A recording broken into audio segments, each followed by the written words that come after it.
عمر رضی اللہ تعالیٰ عنہ کی خدمت میں ایک باپ آیا اور آ کر اپنے بیٹے کی شکایت کی کہ بڑا نافرمان ہے. حضرت عمر نے اس بیٹے کو بلایا.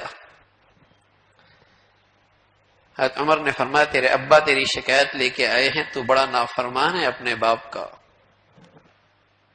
کہنے لگا عمر میرے ابا کا کہا بھی صحیح ہے، لیکن پوچھنا یہ ہے کہ جیسے اولاد پر ماں باپ کے حقوق ہیں، ماں باپ پر بھی کچھ اولاد کے حقوق ہیں؟ فرمایا ہاں ہیں، حق ہے. کہا کیا؟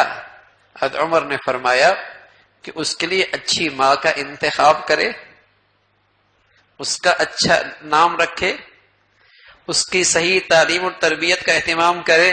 فرمایا عمر یہ میرا باپ میرے سامنے کھڑا ہے، ان میں سے ایک بھی حق اس نے میرا پورا نہیں کیا. پوچھ لیجئے اس سے. معصوم بچے ہوتے ہیں، زیر کفالت ہوتے ہیں، انہیں کیسا ماحول دیا ہے، کیسی زندگی دی ہے، انہیں زندگی اپنے گھر کی کیسی دکھائی ہے. اللہ کا کہا سچا ہے. بلکہ میرے عزیزو یہ معاملہ مرنے کے بعد کا ہی صرف نہیں ہے کہ وہ آگ میں جا رہے. قسم خدا کی اللہ کا نافرمان دنیا کے اندر بھی بے چینی اور بے سکونی کی آگ میں تڑپتا،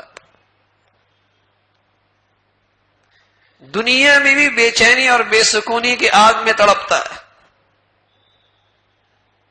تو یہ تو کوئی اولاد کے ساتھ خیر خائی نہیں. بہت مبارک ڈگریاں مل گئی، بہت مبارک دنیا کی فلاں یونیورسٹی سے تعلیم حاصل کر لی، بہت مبارک اسے اچھا کھلایا پلایا، لیکن یہ مبارک اسی وقت ہے جب اس کی زندگی ایمانی اور اسلامی بنیادوں پر کھڑی ہو. اگر یہ کوئی نہیں تو 60-70 سال کی اگر چند ٹکروں کا انتظام آپ نے کر بھی لیا اور سودا آپ نے کیا کھربوں سال کی زندگی کا کہ وہ بگاڑی یہ سنواری، تو یہ کون سی دانش ہوئی، کون سی عقل مندی ہوئی؟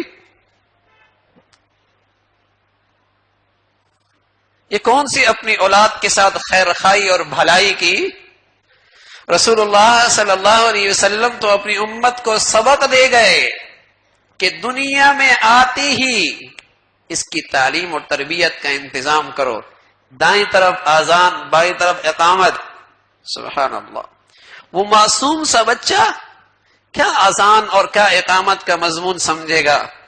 لیکن بتایا دل کی تختی تو ہے، لکھ دو اس کی دل کی تختی پہ اللہ کی بڑائی اور اللہ کی عظمت. بتا دو اسے نبی کی زندگی کا طریقہ، سمجھا دو اسے نماز کی عظمت اور اہمیت. اس کے دل کی تختی پہ ابھی سے لکھ دو. فرمایا 7 سال کی عمر ہو اسے تلقین کرو، 9 سال کی عمر میں اسے تنبیہ کے طور پہ سزا بھی دے سکتے ہو. اس لیے نماز فرض نہیں ہوئی، لیکن اللہ کا نبی کیوں سبق دے رہے؟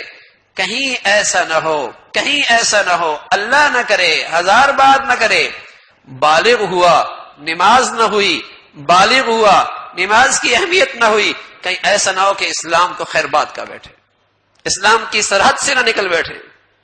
بچپن ہی کے اندر اس کے دل میں اسلام کی یہ بنیادی رکن کی وہ عظمت، وہ اہمیت بٹھا دو، اس کے تصور بھی نہ ہو کہ مسلمان ہو کر بھی نماز چھوڑ دیا کرتا ہے، مسلمان ہو کر بھی نماز چھوڑ دیتا ہے.